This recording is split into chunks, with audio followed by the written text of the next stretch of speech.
इस महान धरती पर जहां से कई सौ साल पहले अंधविश्वास, पाखंडवाद, छुआछूत, भेदभाव,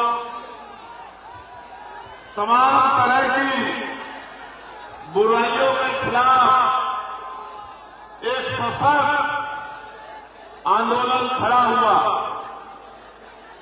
उस ऐतिहासिक धरती पर आज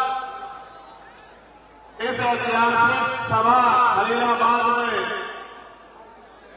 आप सबके पहुंचने पर मैं दिल की गहराइयों से आपका धन्यवाद करता हूं।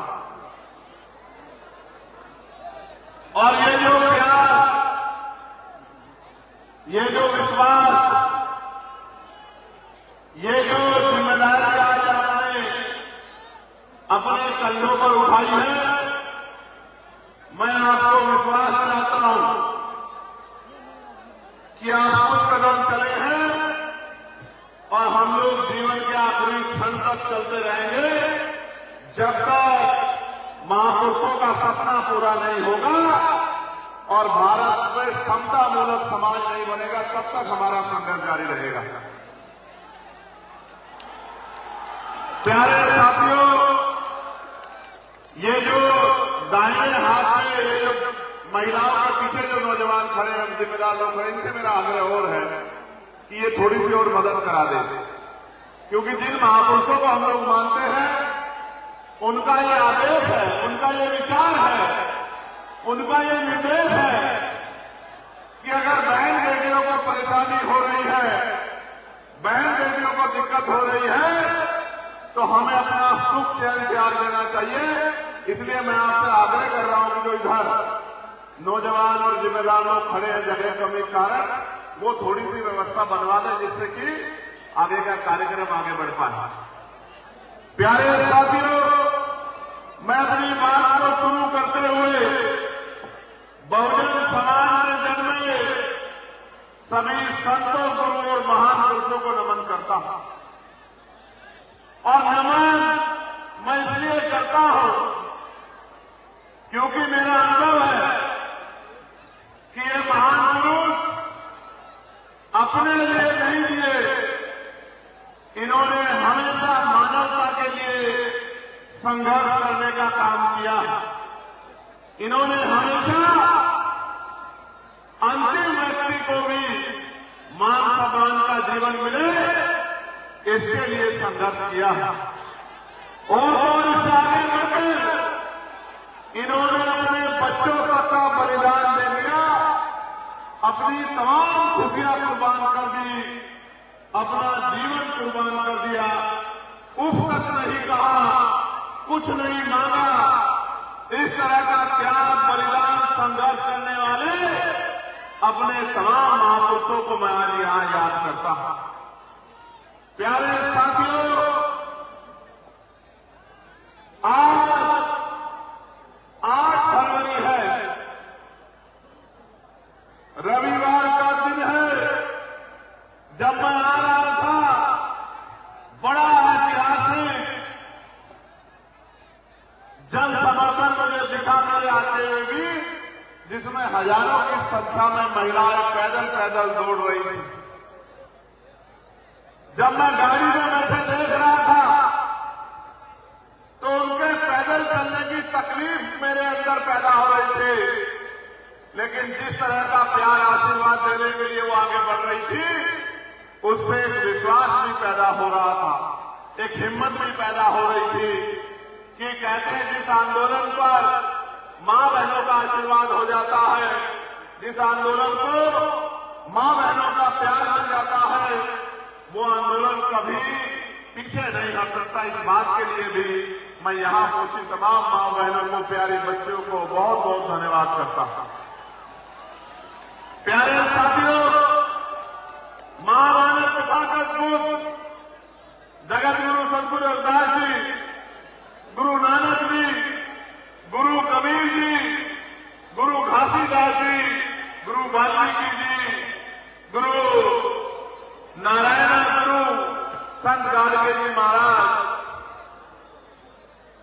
सामाजिक क्रांति के अगर दूत राष्ट्रपिता ज्योतिबा फूले, छत्रपति साहू जी महाराज, डॉक्टर बाबा साहब अम्बेडकर, महामना रामसु वर्मा, चौधरी महाराज सिंह भारती, ईवी रामा नायकर पेरियार लाल यादव, बाबू जगदेव प्रसाद कुशवाहा, जननायक कपूरी ठाकुर, डॉक्टर एपीजे अब्दुल कलाम साहब, मान्यवर दीना भाना वाल्मीकि साहब, संत रामजी प्रजापति जी, मान्यवर साहब श्री काशीराम जी, सत्य शोधक समाज के संस्थापक सदस्य रहे संतू जी, राम जी, लाड़े जी, और वो तमाम क्रांतिकारी जिन्होंने देश के लिए बलिदान दिया, शहीद उधम सिंह जी, शहीद आजम सरदार भगत सिंह जी, वीर अब्दुल हमीद साहब, सरदार करतार सिंह सराभा, मां अवंतिका बाई लोधी, मां झलकारी बाई, जननायक कपूरी ठाकुर, मां फातिमा शेख, मां सावित्रीबाई फूले, मां रमाबाई, मां फातिमा शेख के साथ मां फूलन देवी को भी मैं नमन करता हूं। प्यारे साथियों, बड़ी लंबी लिस्ट है हमारे महापुरुषों की। अगर मैं नाम लेता रहूंगा तो सुबह तक शाम हो जाएगी, तब भी महापुरुषों के बारे में पूरी बात आप तक नहीं पहुंच पाएगी।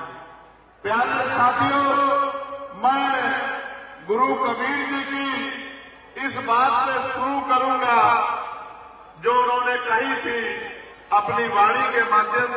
इतना नहीं चाहता क्योंकि जीतने के लिए मुझे लड़ना पड़ेगा और मेरी लड़ाई अपनों से नहीं है, इसलिए मैं गुरु कबीर जी की इस बात से शुरू करूंगा। प्यारे साथियों, आज हम लोग आजादी के 75 साल से ज्यादा का समय बीतने के बाद भारत में किस स्थिति में खड़े हैं, उत्तर प्रदेश में किस स्थिति में खड़े हैं। मैं देश भर में जाता हूं, जिलों जिलों में जाता हूं, लोगों के हालात देखता हूं। कहीं बाढ़ से जीवन दुर्भर है तो कहीं रोटी रोटी के लाले पड़े हैं, कहीं गैर की आफतें लग रही है तो कहीं हमारे लोगों को जानवरों की तरह पीट के चंद्रशेखर कन्नौजर की तरह मार दिया जा रहा है। कोई पूछने वाला नहीं है, कोई देखने वाला नहीं है, कोई सुनने वाला नहीं है, क्योंकि जब सत्ता गूंगी बहरी हो जाती है और सत्ता आंखें बंद कर लेती है तो फिर गरीबों को न्याय नहीं मिलता है। प्यारे साथियों, इसलिए इस सत्ता का भरोसा छोड़ के अपने लोगों की लड़ाई लड़ने के लिए हम लोग मैदान में उतरे हैं। और आसान नहीं था लड़ना, कितनी मुसीबतें, कितनी तकलीफें, कितना दर्द, एक से बढ़कर एक समस्याएं, एक से बढ़कर एक षड्यंत्र और तोड़ देने वाली लाठियां, और जब उनसे भी जी नहीं भरा तो गोलियों से हत्या करने का प्रयास, और जब उनसे भी जी नहीं भरा तो इतने षड्यंत्र करने का प्रयास। सहारनपुर की जेल से और संत कबीर तक का, कबीर नगर तक का सफर आसान नहीं है मेरे भाइयों, बहुत कुछ सहना पड़ता है, मर मर के जीना पड़ता है। जब जेल की सलाखों में 10x6 की कढ़ाई में रात होती थी तो हर दिन की सुबह के साथ ऐसा लगता था कि ये रातें कब खत्म होगी। 16 महीने की जेल, 10x6 की कोठरी, तमाम तरह की असुविधाएं, तमाम तरह की परेशानियां, न खाने का पता था, न पीने के पानी का साफ व्यवस्था थी। परिवार से दूर, आपसे दूर, तमाम तरह के जख्मों के साथ, तकलीफों के साथ एक लंबा समय जेल की रातों में गुजारकर मैं आया था गोरखपुर, आपको याद होगा। और जब मैं गोरखपुर आया था 2022 में, तो 2022 में बहुत कुछ समझ में नहीं आया। हाँ, ये समझ में आया था कि 5 साल की सरकार के बाद उत्तर प्रदेश उसी हाल में था जिस हाल में 10 साल पहले था। जब मैं गोरखपुर की गलियों में घूमता था, जल भराव होता था, जल भराव। मैं जिन गलियों में जाता था, लोग मुझसे कहते थे कि नेता आते हैं, चले जाते हैं, हमारी समस्याओं का हल नहीं होता। और मैं बहुत जिम्मेदारी से कह रहा हूं, आज भी जब अखबार पढ़ता हूं, फोन में खबर देखता हूं, तो वही दिखाई देता है कि आज भी गोरखपुर वैसा है, आज भी संत कबीरनगर, सिद्धार्थनगर ऐसा है, आज भी महाराजगंज जैसा है, आज भी डुमरियागंज जैसा है, आज भी अम्बेडकर नगर, आजमगढ़ के हालात नहीं बदले हैं, आज भी मऊ के हालात नहीं बदले हैं। कोई सुनने वाला नहीं है। अमीर सीधा दफ्तर में जाता है, कुर्सी पड़ी होती है, कुर्सी पे बैठ के बात करता है, अपनी समस्या को हल कराता है, और गरीब दफ्तर के बाहर घंटों घंटे इंतजार करता है कि कब अधिकारी साहब बुलाएंगे, उसकी पीड़ा को सुनेंगे, उसका हल निकालेंगे। दिन पर दिन बदल जाते हैं। अधिकारी जब जाते हैं घर के तरफ, दफ्तर से निकलते हैं, दफ्तर के बाहर गरीबों को बैठे देखते हैं, तो बड़ी गुस्से से कहते हैं कि इनको यहां से निकाला क्यों नहीं। ऐसी सरकार उत्तर प्रदेश में चल रही है। लेकिन मेरे साथियों, याद रखना, ये दिन ज्यादा दिन आपकी जिंदगी में अब नहीं रहेंगे, क्योंकि जिस तरह का प्यार, आशीर्वाद और जिस तरह का जन सैलाब आज आपने खलीलाबाद में जुटाया है, मैं गारंटी से कहता हूं कि LIU के जरिए, IB के जरिए बहुत जल्दी एक खबर गोरखपुर जाएगी, और गोरखपुर के जरिए ये खबर बहुत जल्द लखनऊ जाएगी। और जब ये खबर लखनऊ जाएगी, तो अगली जहां रैली है, उसकी परमिशन एक दिन पहले हमें दी जाएगी, एक दिन पहले। ये जानते हुए भी कि जिनका कार्यक्रम है, उसकी जान के पीछे मनुवादी जान धोकर पड़े हैं कि इस आदमी को अगर ज्यादा दिन ये जी गया, तो गरीबों में स्वाभिमान सम्मान पैदा हो जाएगा। तो व्यवस्था करने का समय भी प्रशासन और पुलिस आजकल देरी से दे रही है। मैं इसके लिए आपका धन्यवाद करूंगा मेरे भाइयों, क्योंकि मैं जानता हूं कि आप अपने मन से नहीं करते हो। पुलिस और एडमिनिस्ट्रेशन तो सरकार के अधीन है। सरकार जो चाहती है, नेता जो चाहते हैं, विधायक जी जो चाहते हैं, सांसद जी जो चाहते हैं, मंत्री जी जो चाहते हैं, मुख्यमंत्री जो चाहते हैं, वो करना आपकी मजबूरी है, वरना आपका मेरा कोई झगड़ा नहीं है। आप भी किसान मजदूर परिवारों के बच्चे हो, और मैं भी एक किसान मजदूर परिवार से आया हूं। आप मेरे खिलाफ नहीं हो सकते हैं, मैं इस बात को जानता हूं, और मैं आपके दर्द को भी जानता हूं मेरे पुलिस के भाइयों, कि आपको 24-24 घंटे ड्यूटी करनी पड़ती है, जबकि और डिपार्टमेंट को 8-8, 9-9, 10-10 घंटे में उनको छुट्टी मिल जाती है। आपको छुट्टियां भी नहीं मिलती। बॉर्डर स्कीम से आप परेशान हैं, वेतन विसंगता बहुत है, आपको छुट्टी के लिए कई जगह पेश होना पड़ता है। मैं आपको संत कबीर जी की धरती से कहना चाहता हूं, आप आने दीजिए मौका, चंद्रशेखर आजाद समाज पार्टी को मौका मिलने दीजिए, सबसे पहले आपकी समस्या को हल किया जाएगा। मेरी बात का ध्यान। और देखो, मैं जिनके बीच में खड़ा होकर कह रहा हूं, वो आपकी समस्या खुद हल होने पे खुशी जाहिर कर रहे हैं, वो कहीं से आपसे नाराज नहीं है। इसका मतलब ये है कि जो आपसे आशा लेके बैठा है, आपके थाने के बाहर, आपके दफ्तर के बाहर, उसका विश्वास आप में है, वो आपको अपने रक्षक के तौर पे देखता है। मैं आपसे आग्रह करूंगा कि आप भी उनके साथ प्यार का सलूक किया करो, क्योंकि कई जगह से जो खबरें मिलती है, वो मन में चिंता पैदा करती है। कल ही एक सीओ साहब की वीडियो वायरल हुई है जो मिलक रामपुर में है। मैंने अपने ट्विटर हैंडल पे उसको कोट किया। वो कह रहे थे चोर चमार, वो चोर को चमार से जोड़ने का भाव उन्होंने दिया। उन्होंने कहा पुरानी कहावत है।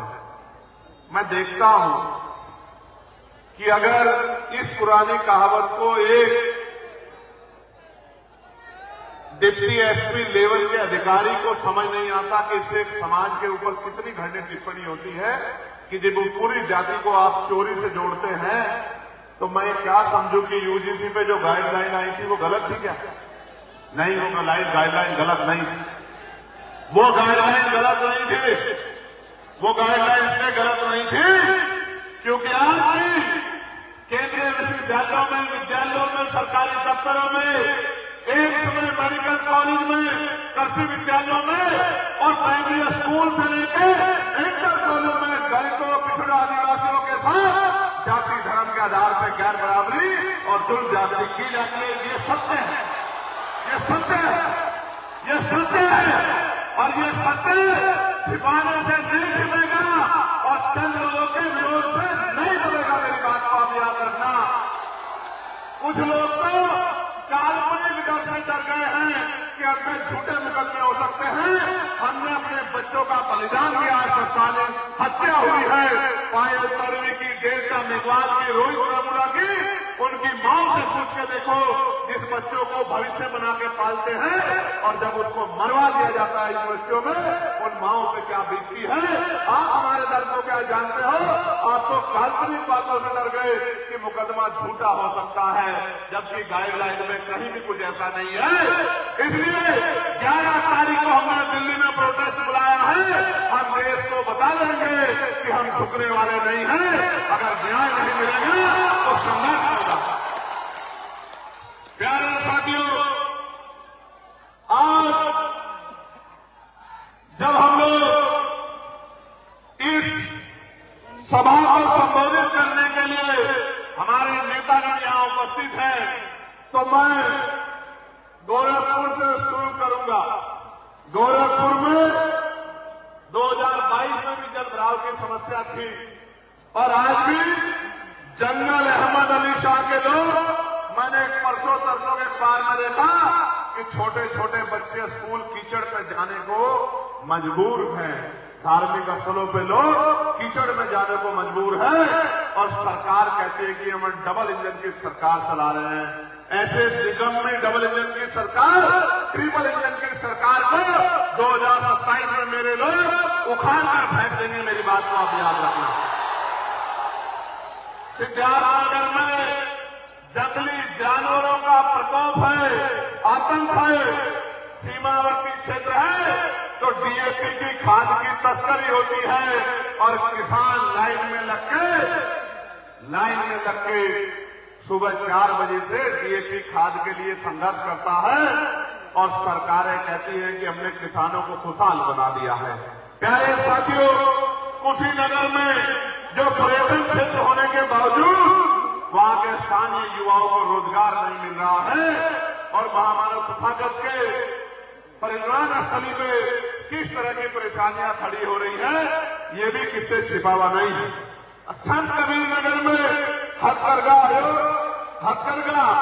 और छोटे दो का पतन हो रहा है और इसमें सबसे बड़ी लाठी तब चलती है जब बिजली के बढ़े हुए दाम और तमाम तरह के छापे उन मजदूरों को, उन गरीबों को तोड़ने का काम करते हैं, उन छोटे व्यापारियों को नुकसान पहुंचाने का काम करते हैं। महाराजगंज में जो सीमावर्ती इलाका होने के कारण तस्करी और प्रशासनिक लापरवाही का बोलबाला साफ तौर पे नजर आता है।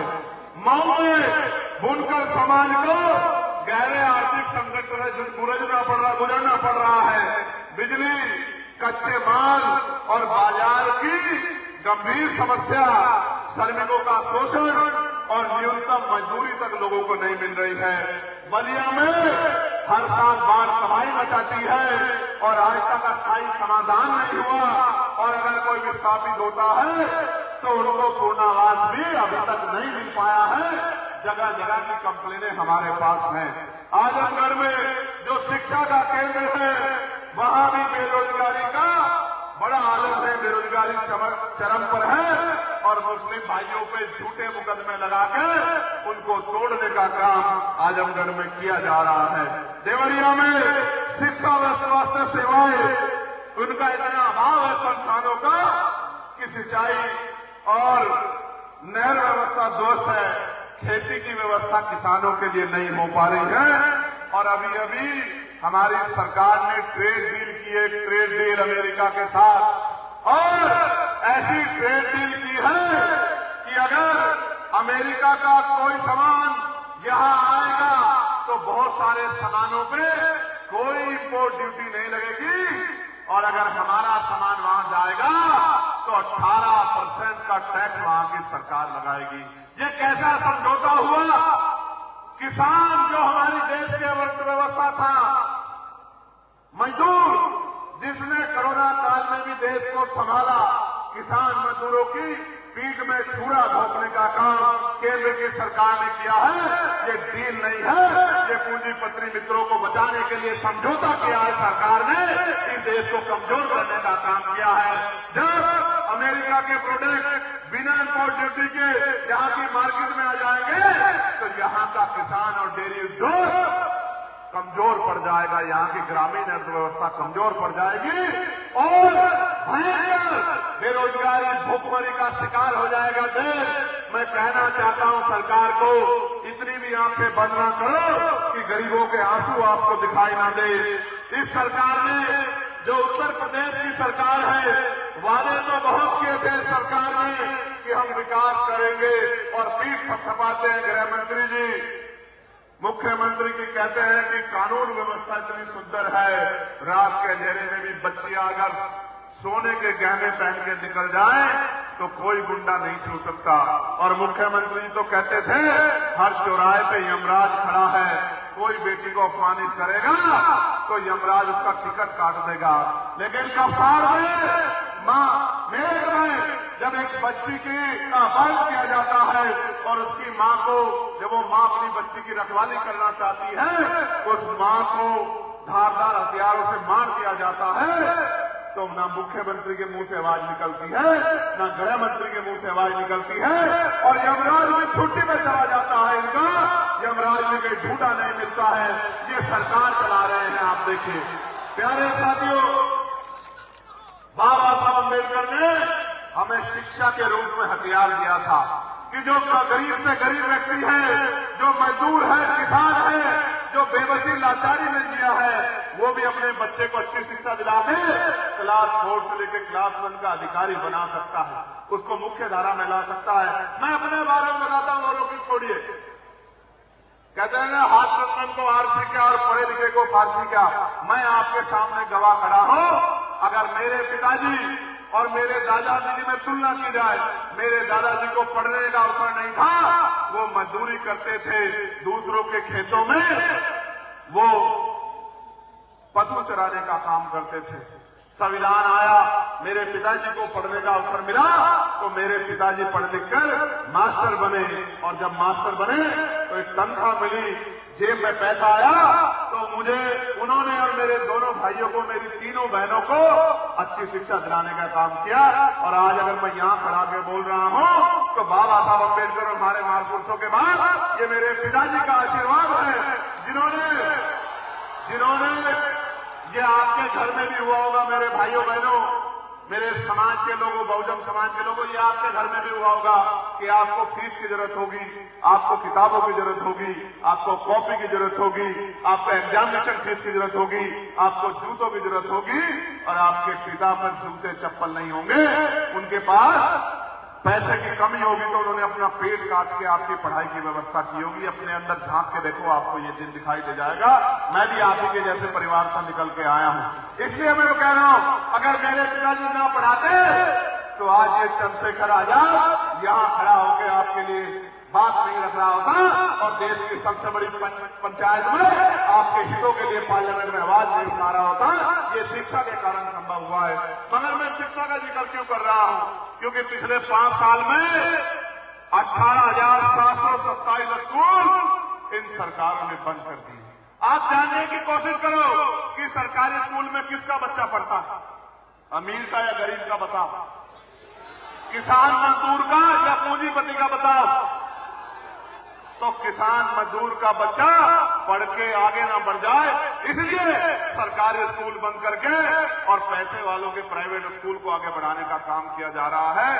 क्योंकि अगर शिक्षा प्राप्त करोगे, ज्ञान प्राप्त करोगे, तो आज नहीं तो 10 साल 20 साल में ये गरीबी, बेबसी, लाचारी को की जो बेड़ियां उनको काट दोगे। क्योंकि कल अगर आप में से किसी का बच्चा डॉक्टर, इंजीनियर, IAS, IPS, वकील, जज, पत्रकार, चित्रकार, अगर किसी भी प्रोफेसर, इंजीनियर किसी भी पद पे गया तो अपनी मां को आंखों में आंसू नहीं आने देगा, उसको किसी के आगे हाथ नहीं फैलाने देगा, अपनी बहन की शादी में और किसी कार्यक्रम में किसी के आगे उधार देने की जरूरत नहीं पड़ेगी, बीमारी लाचारी में कर्ज लेके जमीन गिरवी रखनी पड़ेगी।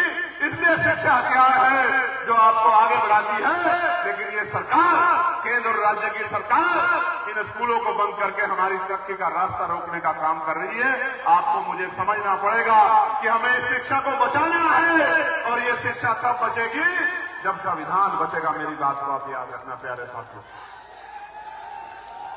आप जानते हैं इस शिक्षा को बचाने के लिए हमने क्या प्रयास किए हैं और हमारे पास क्या योजना, मैं आपको बताना चाहता हूं, बड़े गौर से सुनना। मुझसे क्या लड़ाई है सबकी, बाबा साहब से क्या लड़ाई थी सबकी, राष्ट्रपिता फूले जी से क्या लड़ाई थी सबकी, मान्यवर काशीराम साहब से क्या लड़ाई थी सबकी, मामना रामसुब्बा वर्मा जी से क्या लड़ाई थी सबकी, मैं आपको बताता। अगर वो अपने और अपने बच्चों के बारे में सोचते तो किसी को तकलीफ नहीं होती, लेकिन वो अपने समाज के बारे में सोचते थे, इसलिए उनसे नाराजगी है। इसी वजह से बाबा साहब अम्बेडकर की स्टैचू को आज भी सुरक्षा की जरूरत पड़ती है, उनको तोड़ दिया जाता है, सिर्फ स्टैचू से डर जाते हैं लोग। अभी तेलंगाना में राष्ट्रपिता ज्योतिबा फूले की प्रतिमा पर हमला किया गया, दिन दहाड़े हमला किया गया। वो प्रतिमा पे हमला नहीं था, वो उस विचार पे हमला था जो उन्होंने मनुवाद, पाखंडवाद, अंधविश्वास के बाद को खत्म करने के लिए समाज में जागरूकता पैदा करने का काम किया। और मैं धन्यवाद देता हूं राष्ट्रपिता ज्योतिबा फूले और मां सावित्रीबाई फूले को। अगर वो शिक्षा की ज्योत नहीं जगाते तो आज महिलाएं पढ़ नहीं पाती। आज इस समाज में डॉक्टर, इंजीनियर, IAS, IPS, वकील, जज और तमाम पायलट से लेकर जो बेटियां बनी हैं, इसका श्रेय अगर किसी को जाता है तो वो पहले राष्ट्रपिता ज्योतिबा फूले को जाता है, मां सावित्रीबाई फूले को, मां फातिमा शेख को। प्यारे साथियों, मुझसे भी इनकी यही लड़ाई है कि ये चंद्रशेखर आजाद अपने लोगों को अधिकार क्यों दिलाना चाहता है। और मैं पूछना चाहता हूं कि कब तक गरीबी, बेबसी, लाचारी, बीमारी और तमाम तरह के अपमान को सह के आप लोग जीते रहोगे? क्या आपके जीवन में कुछ सुख सुविधाएं नहीं होनी चाहिए? क्या आपको सम्मान का जीवन नहीं मिलना चाहिए? क्या आपके साथ जुल्म जाते अन्याय बंद होना चाहिए, नहीं होना चाहिए, बताओ? तो मुझसे लड़ाई का कारण मैं आपको बताता हूं। मुझसे लड़ाई का कारण, आजाद समाज पार्टी लड़ाई का कारण, भीम आर्मी से लड़ाई का कारण, एकमात्र कारण मैं आपको बताता हूं। क्योंकि सबके पास समस्या है कि ये समस्या, ये समस्या, ये समस्या, और हमारे पास समाधान है। क्या है? क्या है? समाधान। और मैं आपको बताता हूं कि समाधान क्या है। इस शिक्षा व्यवस्था को ठीक करना पड़ेगा। ये बीमार है, आपकी शिक्षा बीमार है, इसको ठीक करना पड़ेगा। कैसे ठीक होगी मैं बताता हूं। इसको ठीक करने का एकमात्र रास्ता यह है कि प्रधानमंत्री और राष्ट्रपति से लेकर ग्राम के प्रधान और पंचायत का मेंबर, उनके बीच में जितने पद हैं, चाहे जिला पंचायत सदस्य हो, चाहे जिला पंचायत अध्यक्ष हो, चाहे विधायक हो, सांसद हो, मंत्री हो, राज्यपाल हो, मुख्यमंत्री हो, मंत्री हो, राज्य का, केंद्र का मंत्री हो, इन सबके बच्चों को सरकारी स्कूल में पढ़ाना पड़ेगा। मेरी बात को आप याद रखें। और चीफ सेक्रेटरी से लेके केंद्र के और प्रमुख सचिव से लेकर अपर सचिव, मुख्य सचिव, तमाम जितनी पोस्ट है, उसके बाद director, deputy director, IAS, IPS, उसके बाद नीचे आ जाओ PCS, PPS, ADM, साधारण भाषा में ADM, SDM, तहसीलदार, कानूगो, पटवारी, सेक्रेटरी, और हमारे SHO साहब, CO साहब, दरोगा जी, कांस्टेबल साहब, हेड कांस्टेबल साहब, तमाम हमारे साहब लोगों के बच्चों को भी, जितने भी सरकारी पद हैं उनके बच्चों को भी सरकारी स्कूल में पढ़ाना। इससे होगा क्या, देखो सुनो। एक तो सरकारी स्कूलों की कायाकल्प हो जाएगी, क्योंकि जब जिस स्कूल में एसएसपी साहब का या एसपी साहब का बच्चा पढ़ेगा, जिस स्कूल में एडीएम साहब का या डीएम साहब का बच्चा पढ़ेगा, उस स्कूल की बिल्डिंग कमजोर नहीं हो सकती है, क्योंकि अपने बच्चे की रखवाली करनी है तो इसी बीच में गरीब के बच्चों की भी रखवाली हो जाएगी। मेरी बात को ये तो लागू कराने वाले हैं, लेकिन जो बनाने वाले हैं कानून, अगर किसी विद्यालय में विधायक जी का, सांसद जी का बच्चा पढ़ेगा, उसकी बिल्डिंग कमजोर नहीं हो सकती, वहां किताबों की कमी नहीं हो सकती, वहां टीचरों की कमी नहीं हो सकती है, क्योंकि जब उनके बच्चों के भविष्य में आंच आएगी तो ऐसे मिलेंगे स्कूल जैसे 5 स्टार होटल होते हैं। मेरी बात को आप याद रखना। और शिक्षा भी ऐसी होगी जो प्राइवेट स्कूलों में नहीं मिलती है, लेकिन ये देना नहीं चाहते। और मैं आपको इस शिक्षा के साथ कमजोर नहीं पड़ने दूंगा, इस बात को आप याद रखना। यही लड़ाई है इनकी मेरी, इसीलिए मेरे खिलाफ खड़े हैं।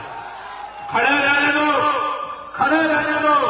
ये नहीं मैंने पहले कहा था मैं सबसे लड़ लूंगा, बस आपसे नहीं लड़ सकता हूं, क्योंकि आपके साथ जीना है, आपका जीवन बदलना है, आपसे जीतना नहीं है। मेरी बात को आप याद रखना। एक और समस्या सबसे बड़ी, वो है अच्छा स्वास्थ्य। कहते हैं कि भाई स्वास्थ्य से बड़ा कुछ नहीं है, लेकिन बीमार होने पे अस्पतालों के हाल ये हैं। आप जाइए सरकारी अस्पताल में, डॉक्टर नहीं मिलेगा, टेस्ट नहीं होगा, दवाई नहीं मिलेगी और तमाम तरह की परेशानियां, साफ सफाई में कमी। लेकिन इसका भी सुधार है, समाधान। कैसे? जो लोग कानून बनाते हैं, जो लोग कानून लागू कराते हैं, इनका इलाज आप सरकारी अस्पतालों में करवा लो। डीएम साहब का, एसएसपी साहब का, एसपी साहब का, सीओ साहब का, एडीएम साहब का, एसडीएम साहब का, तहसीलदार साहब का, कानूनगो साहब का, इनके बच्चों का, इनका इलाज सरकारी अस्पताल में होना चाहिए। विधायक जी का, सांसद जी का, मंत्री जी का, जिला पंचायत सदस्य जी का, चेयरमैन साहब का, जिला पंचायत अध्यक्ष जी का, आप देखना सरकारी अस्पतालों की कायाकल्प हो जाएगी और आपके सरकारी अस्पताल आपसे ज्यादा बीमार हैं। अगर सरकारी अस्पतालों की हालत सुधर गई तो फिर प्राइवेट अस्पताल कैसे चलेंगे? इसलिए सरकारी अस्पतालों को जर्जर करके छोड़ दिया गया है कि इसके जरिए गरीबों की जेब कटे। और मैं आज गारंटी से कह रहा हूं, मैं चुनावा सांसद हूं, आयुष्मान योजना में जितना बड़ा घोटाला हो रहा है, उससे बड़ा घोटाला कभी देश के इतिहास में कभी हुआ नहीं होगा। मेरी बात का क्या, मैंने तो अपनी आंखों में देखा है। आप प्राइवेट हॉस्पिटल में चले जाओ कि मेरे पास आयुष्मान है, आपके पेट में दर्द होगा, वो आपके सिर का भी सीटी स्कैन करेंगे, आपके हाथ का भी एक्सरे करेंगे, पैर का भी एक्सरे करेंगे। उनसे पूछो क्यों कर रहे हो, कि भाई करा लो, कोई आगे दिक्कत ना हो। लेकिन करते इसलिए है कि सरकार से वो पैसा सीधे उनके अकाउंट में आ जाता है और उनकी जेब भर जाती है और गरीबों के जेब के नाम पे उनकी दुकानदारी चल रही है। मैं तो इस बात को जानता हूं, इसलिए मैं आपको कह रहा हूं। एक तीसरी बड़ी बात है, सबसे बड़ी लड़ाई मुझसे क्या है, आज जल जंगल जमीन आपके घर का स्वाभिमान बहन बेटियों की तरफ जुड़ जाती होती है। एनसीआरबी का डेटा कह रहा है, मैं तुम्हें कह रहा हूं, प्रमुख साहब यहां बैठे, एनसीआरबी का डेटा कह रहा है, मौर्य जी एनसीआरबी का डेटा कह रहा है कि लाखों महिलाओं के रेप हत्याएं होती हैं, गरीबों को, दलितों, पिछड़ों को मारा जाता है, जुल्म जातियां होती है, उनकी जमीनें छीन ली जाती है। इनको डर यह है कि अगर ये आदमी आगे बढ़ गया तो ये अन्याय परमानेंट के लिए खत्म हो जाएगा, क्योंकि ऐसा इलाज होगा उन लोगों का जो गरीबों के साथ अन्याय करेंगे कि दोबारा उनकी 7 पीढ़ी किसी पर अन्याय नहीं कर पाएगी। मेरी बात आप, क्योंकि मैं मास्टरी नहीं, मैं मास्टरी करके नहीं आया, सिर्फ मैं मास्टरी से भी एक कदम आगे 2 बार दिल्ली की तिहाड़ जेल काट के भी आया हूं निर्दोष होते हुए। मेरे कोर्स पीएचडी वाले हैं, आप चिंता मत करो। मैं जानता हूं कि किस तरह की समस्या का समाधान होना है। मैं निर्दोष होते हुए एक बार गुरु घर तोड़ दिया तो दिल्ली में 5 लाख लोगों ने आंदोलन किया तो मुझे 66 दिन जेल में रहना पड़ा। और फिर एक बार जब एनआरसी के खिलाफ, सीएए के खिलाफ आंदोलन चल रहा था तो भी मुझे पकड़ के जमा मस्जिद से जेल भेज दिया कि चंद्रशेखर ने तो भड़काऊ भाषण दिया। मैं वकील हूं, मैं कोई भड़काऊ बात नहीं कहता, मुझे पता है कौन सी बात कब और कहां कहनी है। मैं कोई बेवकूफ आदमी नहीं। जब कोर्ट में पुलिस से पूछा गया कि भड़काऊ भाषण क्या है तो कोई जवाब नहीं था, तो फिर जज साहब ने मुझे बेल दे दी और उनको, मेरे आईओ को, उनको बहुत फटकार लगाई कि ऐसे मत करो, लोगों का कानून से भरोसा उठ जाएगा। इसलिए मैं आपको कह रहा हूं बहुत जिम्मेदारी से कि लड़ाई बड़ी गंभीर है, आपको मजबूती से काम करना पड़ेगा। अभी मैंने त्रिस्तरीय पंचायत चुनाव में पिछड़े वर्ग के लोगों का संवैधानिक आरक्षण के लिए जो है आयोग बन जाए, इसके लिए मैंने लेटर लिख के मांग उठाई, क्योंकि मैं जानता हूं ये कटौती करेंगे, हमारे लोगों को देंगे नहीं और हम अपने लोगों का अधिकार छीनने नहीं देंगे। इसलिए मैंने जो है मंत्री जी को लेटर लिखा कि ओबीसी आरक्षण जो है उसके लिए आप आयोग बना के जल्दी गठित कर दो, जिससे कि ओबीसी को उसकी संख्या के आधार पर हिस्सेदारी त्रिस्तरीय पंचायत चुनाव में मिल जाए। और मैं आज कह रहा हूं पिछड़े वर्ग के मेरे भाइयों, मैं कल मानता हूं राष्ट्रपिता ज्योतिबा फूले का, टीवी परियार रामानायकर स्वामी का, प्यारेलाल यादव का, बाबू जगदेव प्रसाद कुशवाहा का, जननायक कपूरी ठाकुर का, महामनाव रामसु वर्मा का, चौधरी महाराज सिंह भारती जी का, मैं उन तमाम महापुरुषों का, संत राम बी प्रजापति जी का, बाबू सिंह चौरसिया जी का, परमानंद लोधी जी का, मैं उन तमाम महापुरुषों का कर्ज अपने ऊपर महसूस करता हूं जिनका कर्ज उतारना है। मैं आज इस मंच से वचन दे कहता हूं कबीर जी की धरती से, निजी क्षेत्रों में दलितों, पिछड़ों के लिए आरक्षण, आदिवासियों के लिए हम लोग लागू करवा के रहेंगे। मेरी बात को अभी याद रखें।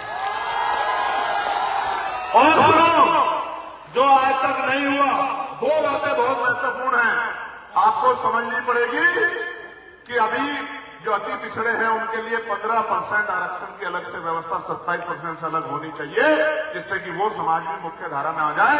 मैं आपको विश्वास दिलाता हूं ये काम दूर नहीं है, ये काम होगा। 27% वालों का कटेगा नहीं और अति पिछड़े वर्ग के लोगों को परेशान नहीं होना पड़ेगा, उनको अलग से 15% आरक्षण हम लोग दिला के रहेंगे। जब इस देश में बिना किसी आंदोलन के ईडब्ल्यूएस 10% लागू हो सकता है, तो अति पिछड़े भाइयों के लिए भी 15% अलग से आरक्षण लागू हो सकता है। इस बात का भी मैं आपको विश्वास दिलाता हूं।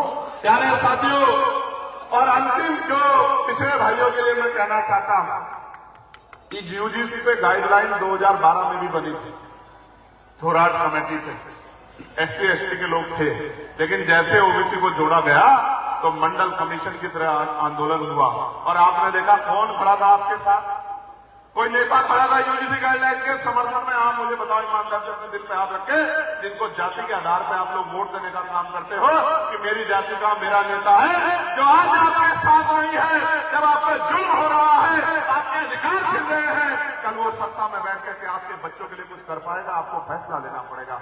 मैं आपको कहना चाहता हूं मेरे भाइयों, मेरे परिवार के लोगों, जिस तरह SC ST के लोगों को आरक्षण मिला है लोकसभा विधानसभाओं में, पिछड़े वर्ग के भाइयों को भी आरक्षण मिले, इस बात की भी कसौटी को हम लोग मजबूत करने का काम, और जब हम पे ताकत होगी तो देने का काम, लेकिन अभी इस बात को पुरजोर तरीके से उठाने का काम, लोगों को जागरूक करने का काम हम लोग करेंगे। इस बात का भी मैं आपको विश्वास दिलाता हूं।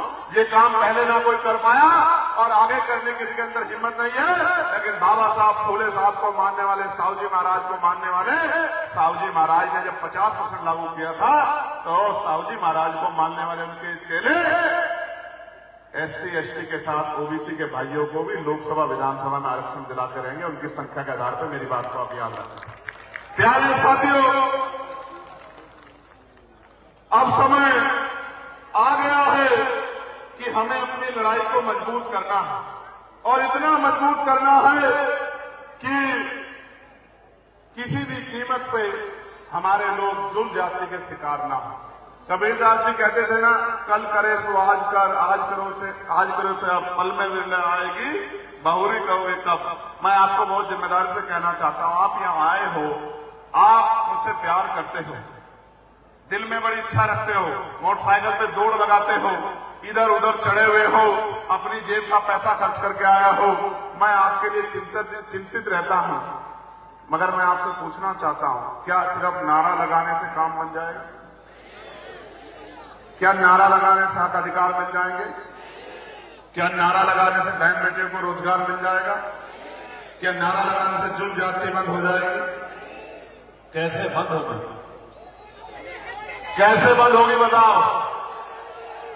आप ही बताओ कैसे बंद होगी? मैं आपको बस इतना बता देना चाहता हूं कि इस देश में आजादी से पहले कमजोर वर्गों के लोगों को वोट का अधिकार नहीं था। इस देश में 1919 से पहले 3% लोग वोट देते थे। फिर मॉन्टेगो चेमफोर्ड सुधार समिति बनी और 15% लोगों को वोट देने का अधिकार मिला। वो 15% लोग कौन थे? वो जो टैक्स देते थे, वो जो जमींदार थे, वो जो बहुत पढ़े लिखे थे, वो जो उद्योग चलाते थे, वो जिनके परिवार जो है संपन्न थे, उन्हीं लोगों को टैक्स देने का, उन्हीं लोगों को वोट देने का अधिकार था। लेकिन बाबा साहब अम्बेडकर इसके खिलाफ लड़े। बहिष्कृत हिंदुस्तानी महासभा के बैनर तले उन्होंने मेमोरेंडम दिया। जिस तरह आज आप लोग जिलों पर जाकर मेमोरेंडम देते हो और मेमोरेंडम देके कहा कि जब तक अंतिम व्यक्ति को वोट का अधिकार नहीं मिलेगा तब तक लोकतंत्र नहीं होगा। और उनके प्रयासों की वजह से साइमन कमीशन भारत आया और साइमन कमीशन की रिपोर्ट पे 3 बार गोलमेज सम्मेलन हुआ और 3 बार गोलमेज सम्मेलन के बाद कॉमनवेल्थ अवार्ड के रूप में आपको शक्ति मिली। और जब कॉमनवेल्थ अवार्ड पर समझौता हुआ, पूना पैक्ट हुआ, तो आपको आरक्षण मिला, आपको अधिकार मिला। और भारत पहला ऐसा देश है जहां महिलाओं को संविधान के लागू होने के साथ वोट का अधिकार मिला। दुनिया में अमेरिका, ब्रिटेन, रूस, यूरोप ये नहीं कर पाया। वो महिलाओं को वो भी कमजोर समझता था। बाबा साहब अम्बेडकर डटे खड़े रहे कि महिलाओं को हिंदू कोड बिल में बराबर का अधिकार दिलाना है। कानून मंत्री पद से इस्तीफा दे दिया, महिलाओं को वोट का अधिकार दिलाया। और इस देश में अगर पंडित जवाहरलाल नेहरू की बेटी इंदिरा गांधी जी प्राइम मिनिस्टर बनती हैं या बैंक की मुख्यमंत्री बनती है या द्रौपदी मुर्मू जी राष्ट्रपति बनी है तो ये बाबा साहब अम्बेडकर के संविधान की वजह से हो पाया है, बाबा साहब अम्बेडकर की सोच की वजह से हो पाया है। वरना कोई नहीं चाहता था। महिलाओं को पैर की जूती समझते थे, इतना बुरा हाल था, विधवा विवाह नहीं होता था, सती प्रथाएं बनी हुई थी कि महिलाओं को जिंदा जला दिया जाता था, कोई पूछने वाला नहीं था। आज के हालात क्या है? आज वोट होने के बावजूद भी आपको आपके हक अधिकार नहीं मिल रहे हैं। उसका कारण एकमात्र ये है कि बाबा साहब ने कहा था कि दूसरों के महलों से अच्छी होती है अपनी झोपड़ी।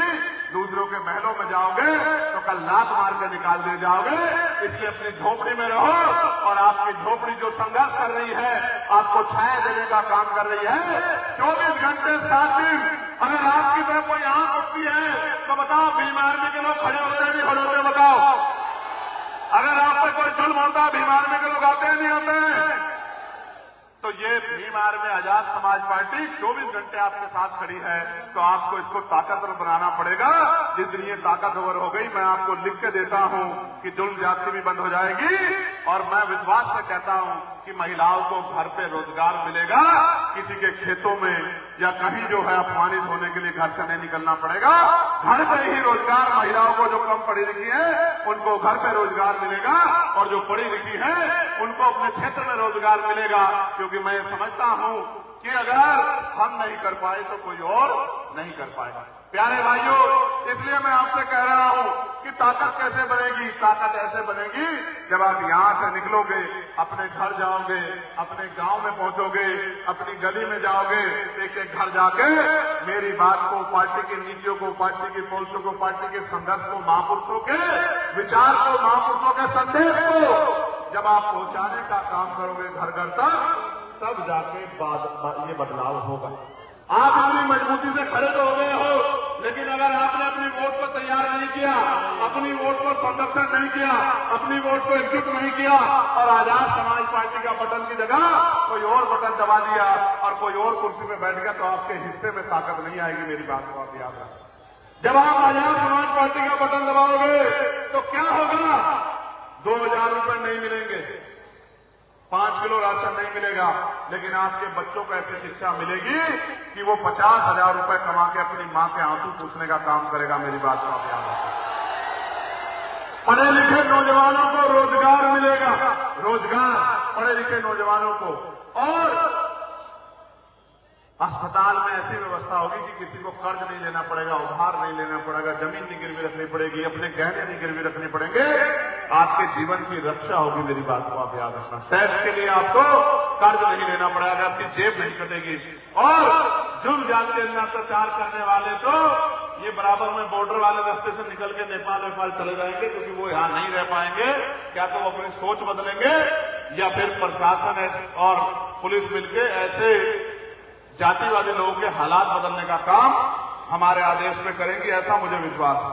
प्यारे साथियों, उत्तर प्रदेश ग्रामीण सफाई कर्मचारियों की सेवा नियमावली तथा प्रमोशन 2009 से लंबित है और छोटे भाई राम मनोज भोजी जी इस बात के लिए मुझसे अपील कर रहे हैं कि मैं इस मामले को उठाऊं। लेकिन मैं क्या करूं राम मनोज, यहां तो ये सरकार पूरे कमजोर वर्गों के हितों को डकारने में लगी हुई है। पूर्वांचल में सबसे ज्यादा संख्या बहुत बड़े पैमाने पे मेरे निषाद भाइयों की है और सबसे ज्यादा हत्याएं निषाद भाइयों की जा रही हैं और सिर्फ हत्याएं नहीं की जा रही है, कानून के द्वारा उनको न्याय दिलाने के मामले में बहुत पीछे नजर आता है। सब उसके कोई छिपावा नहीं है कि किन को संरक्षण दिया जाता है और किन को न्याय मिलता है। हमारे भाई विजय जी लंबे समय से इस लड़ाई को लड़ रहे हैं और मैं पुलिस के भाइयों से कहूंगा कि हमारे विधानसभा रंधौली के रहने वाले हमारे जिला उपाध्यक्ष सोनू चौधरी जी जो 2 दिन से लापता हैं, उनकी निगरानी करवा के उनको ढूंढवाए। अगर वो कुदरत ना करे वो किसी हादसे के शिकार ना हो जाए, और अगर ऐसा होता है तो आप लोग तैयार रहना, क्योंकि फिर मुझे आना पड़ेगा। अगर मेरे कार्यकर्ता के साथ अन्याय होगा तो फिर मुझे आना पड़ेगा। इस बात को भी मैं आपको बताना चाहता हूं। प्यारे साथियों, मैं पार्लियामेंट में मुझे 2 साल का समय हुआ है जब से मैं पार्लियामेंट गया हूं। पीआरडी के जवानों के लिए, होमगार्ड भाइयों बहनों के लिए, आशा बहनों के लिए, आंगनबाड़ी बहनों के लिए, भोजन मताओं के लिए, रोजगार सेवकों के लिए, पंचायत सहायकों के लिए, अनुदेशकों के लिए और अभी टीचरों के लिए कैशलेस इलाज की व्यवस्था के लिए मैंने पत्र लिखा जिसमें सरकार को झुकने का काम सरकार को करना पड़ा। मैं ये बात बता रहा हूं आपको कि हर व्यक्ति के लिए, किसानों को जो है उनके साथ अन्याय ना हो, उनकी आमदनी बढ़े, तमाम जो है परेशानियां उनके लिए हम लोग लड़ने का काम करते हैं और आगे भी ये प्रयास जारी रहेगा। अब त्रिस्तरीय पंचायत चुनाव है, मैं आपसे पूछना चाहता हूं, इस बार निराश तो नहीं करोगे? जोर से बताओ, निराश तो नहीं करोगे? ताकत बनाओगे नहीं बनाओगे? लड़ाई लड़ोगे नहीं लड़ोगे? इस बार आजाद समाज पार्टी को मजबूत करोगे नहीं करोगे? किसी के भरोसे तो नहीं रहोगे? अपनी पार्टी को ताकत दोगे या नहीं दोगे? आज उत्तर प्रदेश में ये हाल है, मुस्लिम भाइयों के सबसे ज्यादा साथ अन्याय हो रहा है। कहीं मस्जिद तोड़ दी जा रही है, कहीं मकबरा तोड़ दिया जा रहा है, कहीं खानकाहें तोड़ दी जा रही है और जिस तरह उनको मारा पीटा जा रहा है, उनकी दुकानें खाली करवाई जा रही है, ये सीधा व संविधान पे हमला है और हम संविधान को मानने वाले लोग हैं। अगर किसी के साथ भी अन्याय होता है तो हम लोग लड़ने का काम करते हैं। मैं कहना चाहता हूं मुस्लिम समाज के भाइयों को, बौद्धिस्ट समाज के भाइयों को, ईसाई समाज के भाइयों को, ईसाइयों में भी बहुत जुल्म हो रहा है। उनको अपने धार्मिक स्थलों में अपनी जो है प्रार्थनाएं करने का अधिकार नहीं मिल रहा है, उनके साथ मारपीट की जा रही है, झूठे धर्मांतरण का आरोप लगा के उनको नुकसान पहुंचाया जा रहा है। मैं उनको भी कहना चाहता हूं, आप एक मौका आजाद समाज पार्टी काशीराम को दो, फिर देखना कि जुल्म आपके साथ जड़ से खत्म हो जाएगा। मेरी बात को आप याद रखना और सिर्फ इसलिए मत दो कि जुल्म खत्म हो जाएगा, इसलिए दो कि आजाद समाज पार्टी वो पार्टी है जो दलितों, पिछड़ों, आदिवासियों को, मुसलमानों को, सिखों को, बौद्धिस्टों को, ईसाइयों को संख्या के आधार पे टिकट देके विधानसभा भेजने का काम करेगी। मेरी बात को आप याद रखना। दूसरी किसी पार्टी में इतनी हिम्मत नहीं है, वहां तो पैसे वालों की बात आगे बढ़ती है और पैसे के आधार पर ज्यादा दिन लोकतंत्र टिका नहीं रह सकता है। प्यारे साथियों, आज के इस कार्यक्रम को सफल बनाने के लिए हमारे उत्तर प्रदेश के प्रदेश अध्यक्ष सुनील कुमार चित्तौड़ जी, मेरे छोटे भाई डॉक्टर मोहम्मद आकिब जी, लाखन सिंह चक जी, भाई पूर्व विधायक नसीम अहमद जी, यशवंत मौर्य जी, अवनीश निगम जी, ब्रजेश यादव जी, अरबाबुल हक जी, रवि प्रताप जी, जंग बहादुर जी, अब्दुल्ला खान जी, राजकुमार जी, गौतम प्रसाद जी, शिवा वर्मा जी, मान्य ऋषिकेश जी, डॉक्टर राजेश जी, अनिल गौतम जी, विजय कुमार साहनी जी, राहुल चौधरी जी, सतीश कुमार जी, शशि भूषण साका जी, अतुल कीर्ति आजाद जी, धर्मवीर भारती जी, शिवा जी राव, भाई अजय कुमार, राम प्रसाद जी, राजेंद्र भारती जी, सुदर्शन यादव जी, गिरजेश कुमार जी, इश्तियाक अहमद जी, सोनू राव जी, अजय गौतम जी, जावेद पठान जी और तमाम हमारे भीम आर्मी आजाद समाज पार्टी के नेताओं ने बहुत मेहनत की है। मैं इनको दिल की गहराइयों से बहुत बहुत धन्यवाद करता हूं। अब अपने अपने स्थान पर खड़े हो जाओ और मुट्ठी ऐसे बंद कर लो। हाँ, आप लोग भी खड़े हो जाओ। बहुत माने तो हो नहीं, आज डर लग रहा था कि तुम्हें चोट न हो जाए। आप भी वहां से खड़े हो जाओ सर, कैट वाले ऐसे मुट्ठी बंद करो जो जहां।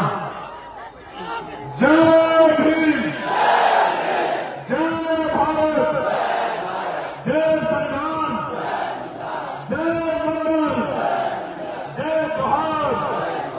वोट हमारा, राज तुम्हारा। नहीं चलेगा, नहीं चलेगा। वोट हमारा, राज तुम्हारा। नहीं चलेगा, नहीं चलेगा। वोट हमारा, नोट तुम्हारा।